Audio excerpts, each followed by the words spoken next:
inşaatı çalıştırılmadığı için Boğaz Köprüsü'nden attı kendini. Sokaklarında, meydanlarında terletmiyoruz. Gecelerinde, sokaklarında, meydanlarında terletmiyoruz.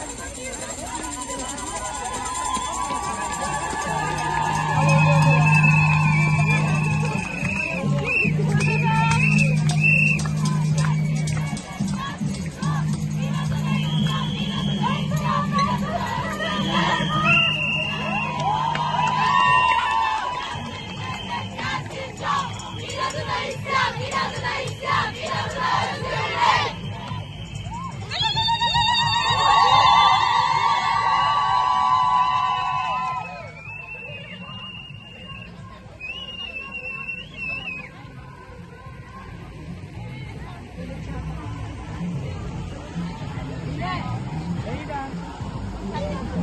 İsyan, devrim, özgür.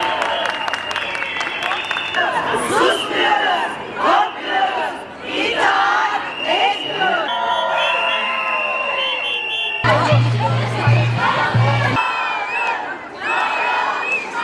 Başlıkta kararı olan 6 kadın bu ülkede.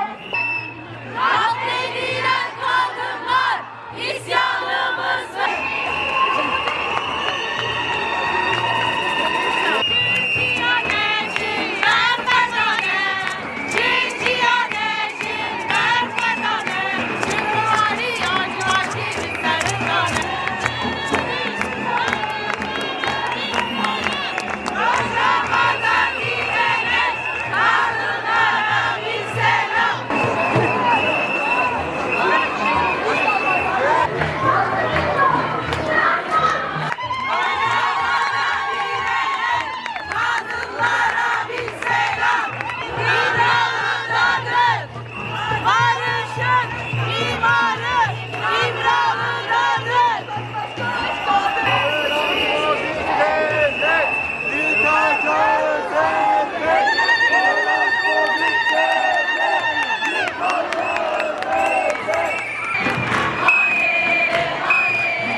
جنه گو ایرو تکوشینا خوا برخدانا خوا گو ایرو ننامدنه جه میرابل جه خوشک میرابل حتی سارایان حتی لیلا شایلمزان حتی سیوی دمیران ام و بیرتینن ام بجنا خال باش باتوینن ام به برخدانا و تکوشینا و حتی جنازات نبه امی بردوام بکن امی تکوشینا وده هر تن قادابن جگر روژ آزاد گود حبس و زندان آدنه اما جیج بیرتینن و ام بشیارا امی ببرخودان آزاد ببین جواکا دموکراتیک آزاد بکن ام روژاوا سنه روژاوا ای پیشنگ ام سلاف دکن ام تکوشینه دوام بکن حتی جن آزاد نبه حتی جواک آزاد نبه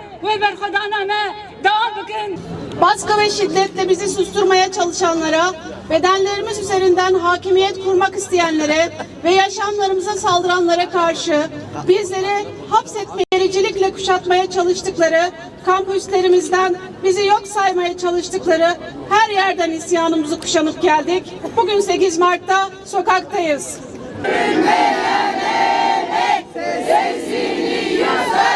diyoruz. Yeni bir toplumu, yeni bir yaşamı inşa eder gibi örgütlüyoruz. Çünkü ne yazık ki bu memlekette erkek egemen sistem tarafından, erkek egemen siyasi iktidar tarafından kadınlara bir savaş açılmış durumda. Adeta kadınlara bir savaş ilan edilmiş durumda. Öyle ki sevgili arkadaşlar, bir cins kırımının içindeyiz. Ama tüm bu karanlığın karşısında sevgili kadınlar karanlığa karşı umut oluyorlar, örgütlülüklerini büyütüyorlar. İşte bugün 8 Mart'ta tüm dünyada, Orta Doğu'da kadınlar eşitlik için, özgürlük için, barış için, laiklik için, yaşam hakları için ve hakları için alanlardalar. Avrupa'da alanlardalar. Yine diasporanın tüm kentlerinde alanlardalar.